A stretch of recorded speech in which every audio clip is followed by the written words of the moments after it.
Bueno, el odontopediatra es el responsable de introducir al niño en la atención odontológica. De esta primera experiencia va a depender su comportamiento en el futuro.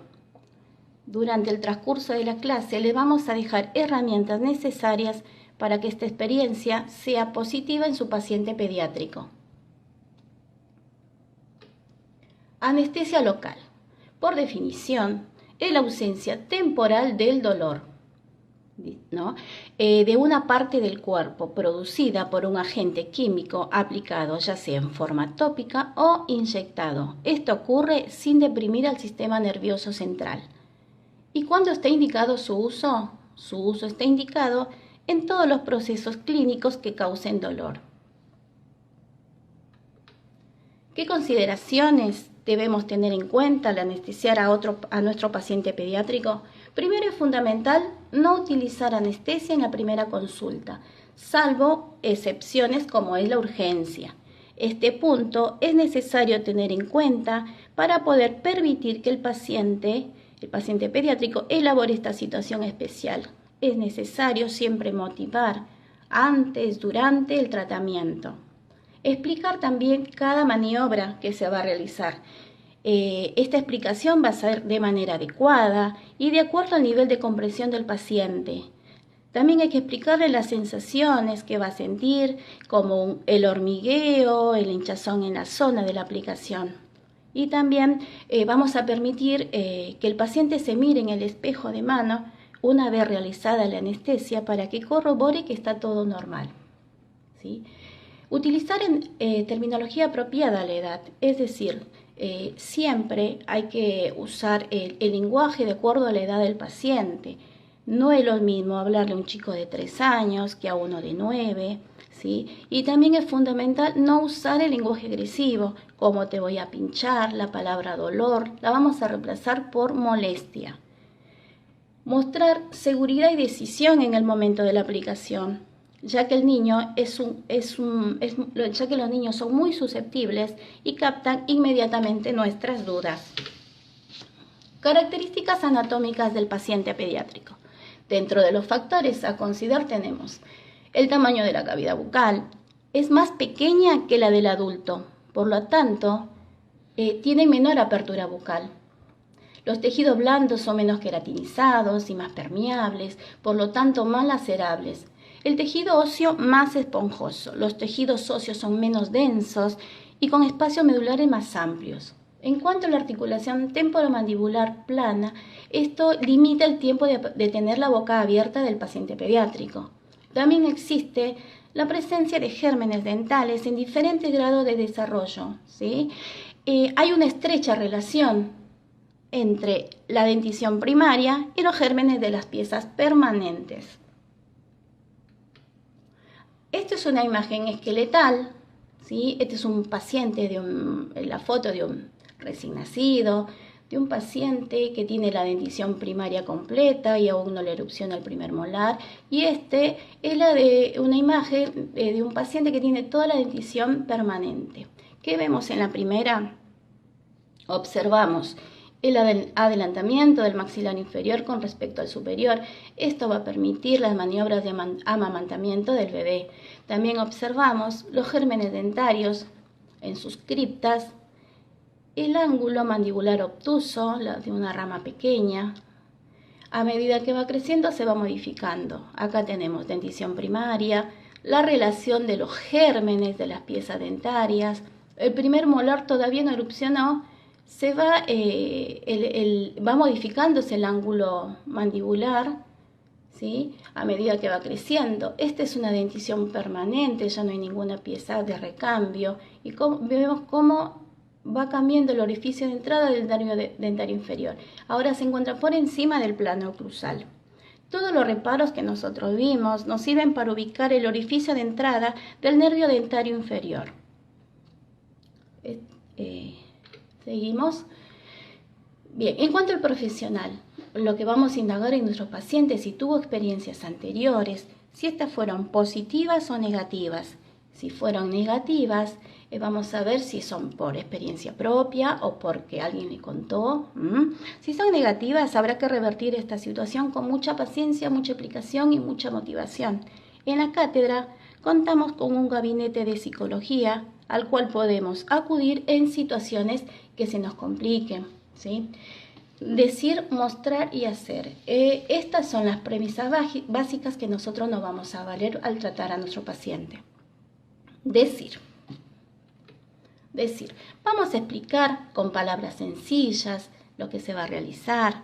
Cada maniobra debe ser relatada en forma adecuada, siempre de acuerdo al nivel de comprensión de cada paciente. Como ya lo dijimos, hay que evitar el lenguaje agresivo como el te voy a pinchar, la palabra dolor, ¿sí? Por todas las fantasías que puede despertar en nuestro paciente. Además, es necesario siempre decirle la verdad. Nunca hay que mentir al paciente porque después va a ser muy difícil ganarse de vuelta la confianza. Podemos explicarle también que vamos a dormir al dientito por un rato para poder curarlo. En todo momento, como ya lo dijimos, siempre es fundamental la motivación, antes, durante y después del tratamiento. Mostrar. Acá vemos que se le está mostrando la carpule con aguja, ¿sí? Siempre con el capuchón puesto. Si él lo quiere tocar, lo podemos permitir porque esta carpule no está estéril, ¿sí? Siempre hay que mostrar el instrumental sin ostentarlo. Se realiza por lo general en la sesión previa a la anestesia, la sesión anterior. Y si fuese una urgencia, también nos vamos a tomar el tiempo de explicarle, de motivarlo, ¿sí? Hacer. ¿Qué implica hacer? Estas son nuestras propias acciones, ¿no? Vamos a actuar con seguridad y decisión en el momento de la aplicación. Las maniobras rápidas, las maniobras tienen que ser rápidas, ¿sí?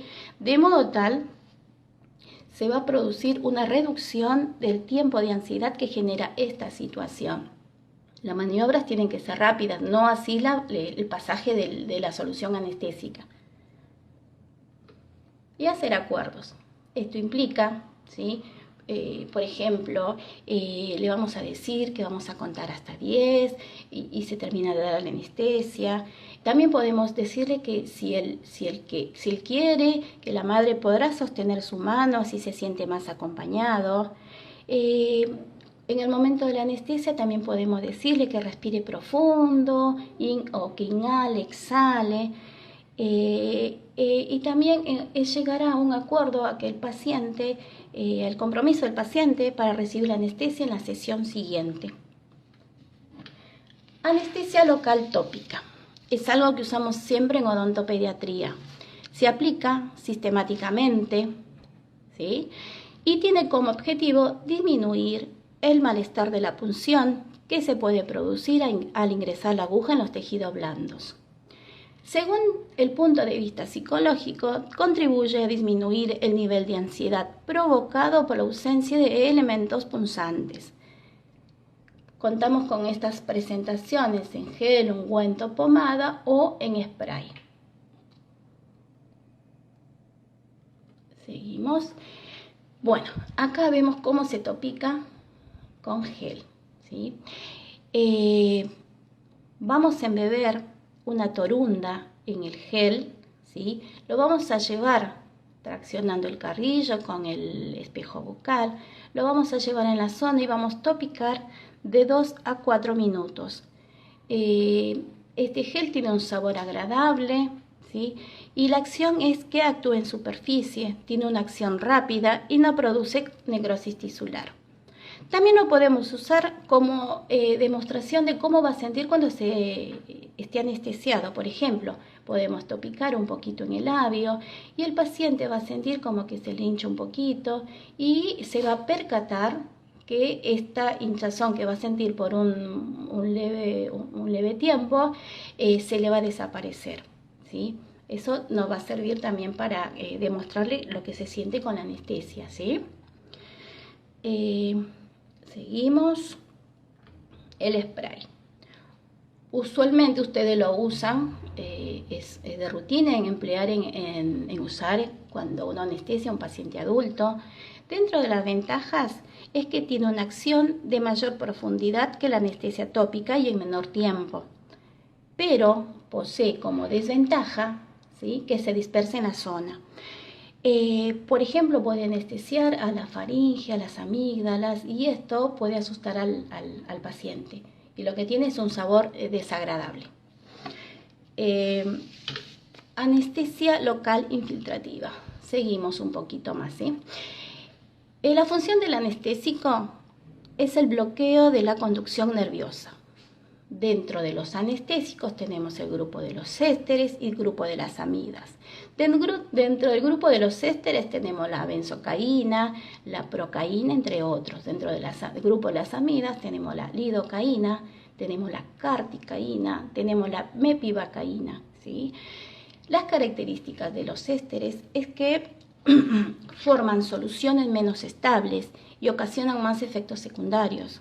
Por eso usamos el grupo de las amidas. Las características de este grupo son que tienen mayor estabilidad, menor probabilidad de producir reacciones alérgicas, mayor potencia a menor concentración. Recuerden, chicos, que la eficacia del anestésico es directamente proporcional al tiempo que se encuentra en contacto con la fibra nerviosa. Los más utilizados tenemos la carticaína clorhidrato al 4%, con adrenalina 1 en 100.000 como vasoconstrictor, y la lidocaína clorhidrato al 2% con epinefrina. Cada anestubo tiene 1,8 mililitros de solución. La anestesia, como ya lo dijimos, va acompañada de un vasoconstrictor, ¿sí? Lo que usamos es adrenalina al 1 al 100.000. Es importante consultar con el pediatra en pacientes con antecedentes de salud comprometida. Por ejemplo, pacientes cardíacos, pacientes hipertensos. Es necesario siempre solicitar en forma escrita la autorización de su pediatra para ser atendidos. Esta autorización debe quedar adjunta a la historia clínica. Les comento que en la cátedra hay un formulario de atención para pacientes con riesgo médico. Cuando viene el paciente se le da ese formulario, su pediatra lo va a completar y va a autorizar su atención. Esta ficha va a quedar adjunta a la historia clínica. El vasoconstrictor tiene la acción de reducir la absorción sistémica, disminuir el flujo sanguíneo y por lo tanto aumentar el tiempo de acción del anestésico, contribuyendo también a disminuir posibles efectos tóxicos. Bueno, adrenalina, lo que se usa es adrenalina 1 en 100.000. ¿Qué recomendaciones vamos a tener en cuenta al anestesiar a nuestro paciente? Primero, el tamaño y calibre de la aguja debe ser el adecuado. Nosotros contamos o trabajamos con agujas cortas, extracortas y medianas. Otra recomendación es contar con jeringas con dispositivo que permita hacer el test de aspiración bajo la norma de ADA por la presencia de elementos vasculares en la zona. Hay que entibiar el líquido anestésico a temperatura corporal, lo podemos hacer frotando entre las manos. La técnica de administración debe ser la correcta. De esta manera se evita repetir la técnica, ¿sí? Es importante dar la cantidad de anestesia adecuada. Por lo general vemos que con el temor de producirle algo al paciente, algún efecto adverso, siempre le dan muy poco. Entonces, de vuelta hay que repetir la técnica y el paciente se cansa, ya no quiere colaborar. Entonces, es importante siempre dar la dosis adecuada del anestésico y aplicar en forma lenta. Esto reduce el dolor.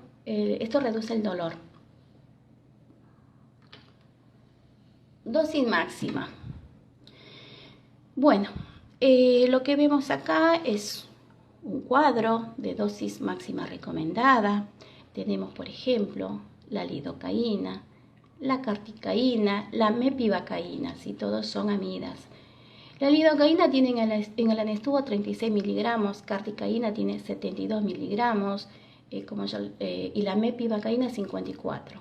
La fórmula es al 2% con epinefrina, cardicaína con epinefrina y la mepivacaína sin vasoconstrictor. Estas son las dosis máximas por peso y esta es la cantidad, número máximos de anestubos según los pesos. ¿Sí? Por ejemplo, la lidocaína para un paciente de 10 kilogramos, yo puedo dar un anestubo y un poquito más. Para que ustedes tengan una idea, un paciente de 2 años pesa aproximadamente 12 kilos. Un paciente de 3 años aproximadamente tiene un peso promedio de 14 kilos. Estas son las reglas para también obtener las dosis en miligramos, ¿sí? Esta es la regla de Clark, ¿sí? Esto se obtiene la dosis en miligramos. Esta dosis lo vamos a dividir entre la cantidad, por ejemplo, 36 que tiene un anestubo y me da la cantidad de anestubos. Y acá hay otra fórmula para contener directamente la cantidad de anestubos. Por ejemplo, de la lidocaína, 4,4. Si mi paciente pesa 10 kilos, yo pondré acá 10 sobre 36. Esto me da aproximadamente 1,2. Inervación dental y de las estructuras peridentales. La inervación está dada por las ramas terminales del nervio trigémino, como son el nervio maxilar superior e inferior. Los dientes y las estructuras peridentales están inervadas por los nervios alveolar superior e inferior. En cuanto a los nervios periféricos, tenemos el infraorbitario, el nasopalatino, el palatino anterior y posterior, esto es para el maxilar superior. El mentoniano, bucal y lingual para el maxilar inferior. De igual forma, esto es un repaso de lo que ustedes ya vieron en anatomía. Anestesia infiltrativa. Vamos a repasar un poquito la técnica, cómo la vamos a aplicar, ¿sí?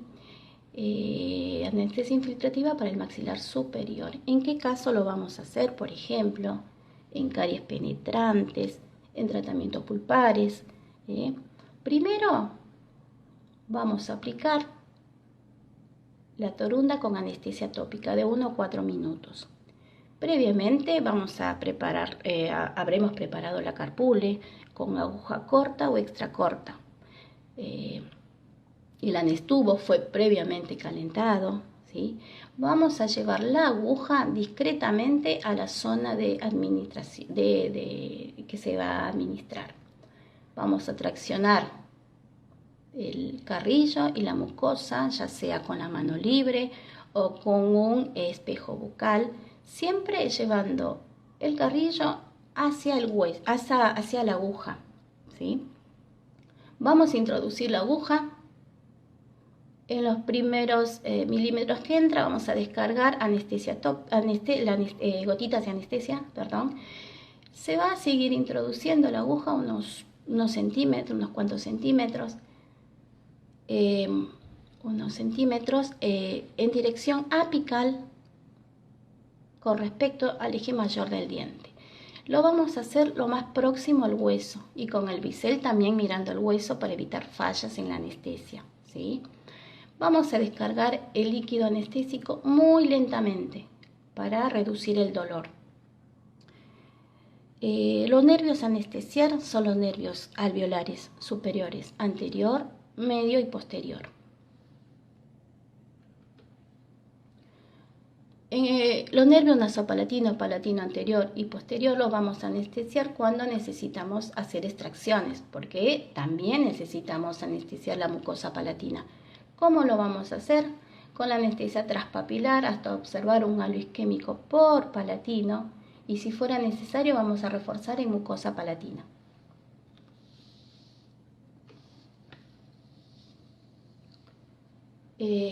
Bueno, acá tenemos.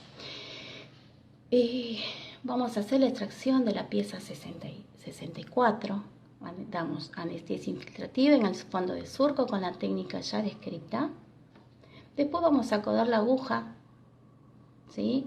Y vamos a incidir en la base de la papila vestibular hasta observar un halo isquémico obviamente descargando la solución anestésica, hasta observar un halo isquémico por palatino.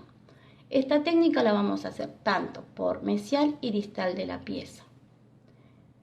En palatino, bueno, ya observamos las zonas isquémicas y si es necesario vamos a reforzar en mucosa palatina a partir de la zona isquémica. De esta forma reducimos las molestias que puede ocasionar a una sola vez cuando se da la anestesia infiltrativa.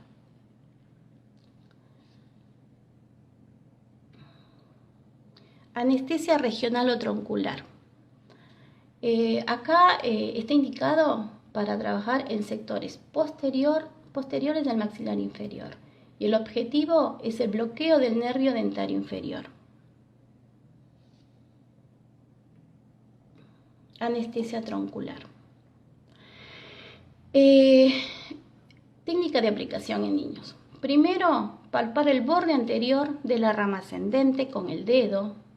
La punción que vamos a realizar va a ser por debajo del pliegue pterigomaxilar a la altura del plano oclusal. Esto va a variar, va a depender si, de acuerdo a la del niño, si está el primer molar en boca, primer molar inferior en boca. Luego, hay que sentir el contacto de la aguja con tejido óseo, vamos a retirar muy ligeramente hacia atrás, se hace el test de aspiración y luego se completa con anestesia. Leve inclinación abajo con respecto al plano de oclusión. Esto ocurre si aún no están erupcionados los primeros molares inferiores en boca. Ustedes van a ver una imagen en la siguiente diapo para ver cómo está ubicado ese orificio de entrada del nervio dentario inferior.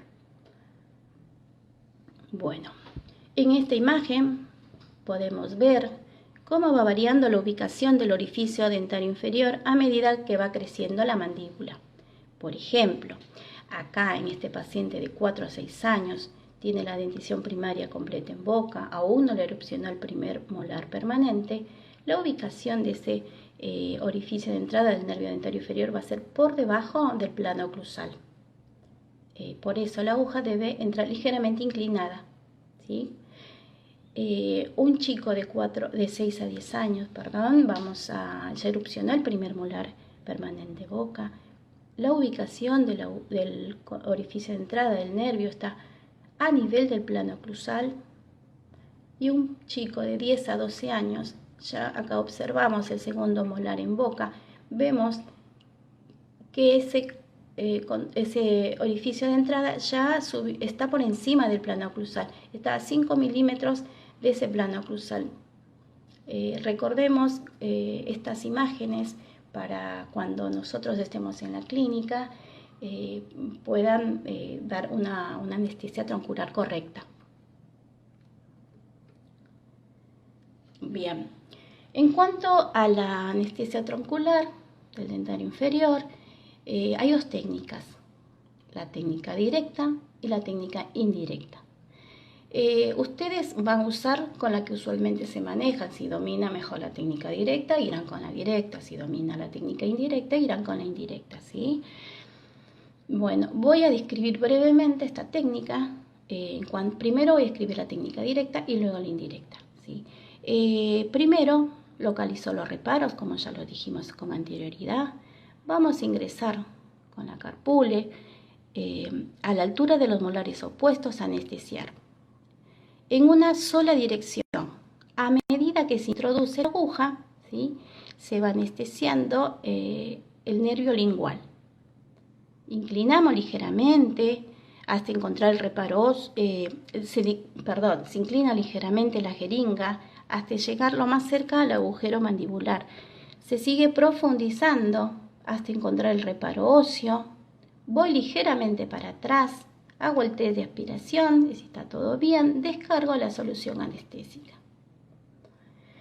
Esa es la técnica directa. La técnica indirecta, yo ingreso, la carpula ingresa del mismo lado del lado anestesiar, ¿sí?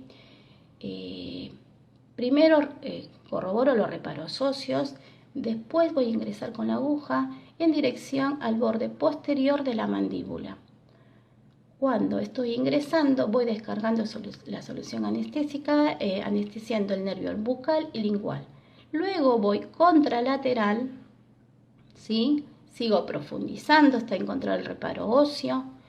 Voy ligeramente para atrás, hago el test de expiración, si está todo bien, descargo toda la solución anestésica. Siempre que nosotros terminemos de dar anestesia, vamos a decirle a los pacientes, a reiterarles lo que va a sentir, le vamos a alcanzar el espejo de mano para que corrobore de que está todo bien, y hablarle porque este tratamiento es el inicio del tratamiento, ¿sí? Porque después se va a tener que el paciente colaborar para seguir atendiéndose, arreglar si es una caries, si hay que realizar un tratamiento pulpar. Por eso hay que siempre contener, motivar. Accidentes y complicaciones. Nosotros los accidentes pueden ocurrir durante o después de la anestesia, ¿sí? Lo más frecuentes tenemos la mordedura del labio, lengua o cara interna de carrillos.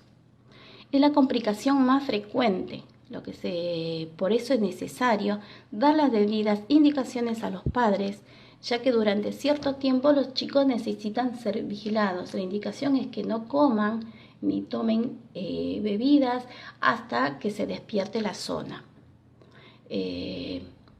Después tenemos otra complicación, es fallas de la anestesia. A veces es causada por el operador, por ejemplo, dar una anestesia infiltrativa cuando se necesita una anestesia más profunda, ¿sí? Por ejemplo, si quiero trabajar en un molar primario inferior, por ejemplo un 85, dar una anestesia infiltrativa cuando voy a hacer un tratamiento pulpar, ¿sí? Otra falla de la anestesia puede producirse por características propias del paciente. Puede haber variación en su anatomía, ¿sí? A nivel nervioso.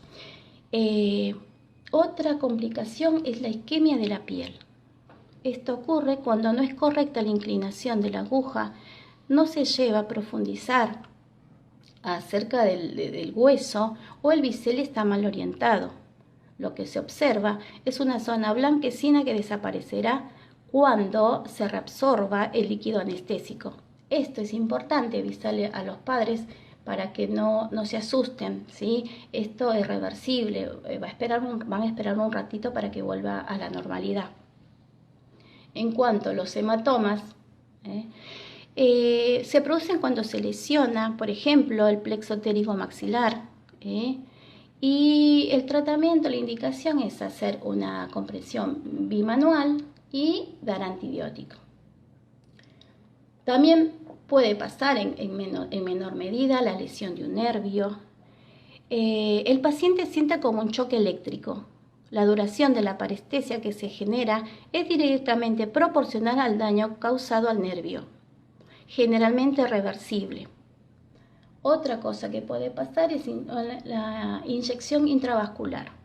Es cuando llega el anestésico al vaso sanguíneo y puede afectar al sistema nervioso central y puede provocarle, por ejemplo, mareos, confusión, o al sistema cardiovascular, como puede traducirse en aumento de la frecuencia cardíaca.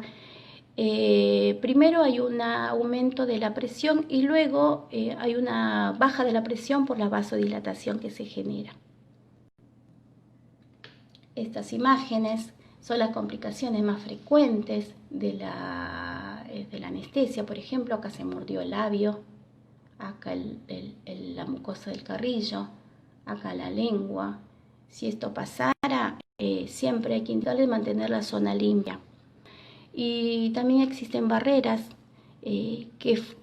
barreras físicas que forman una película adherente. Una película adherente, esta película se adhiere a la mucosa y como que impermeabiliza a esta herida del medio externo.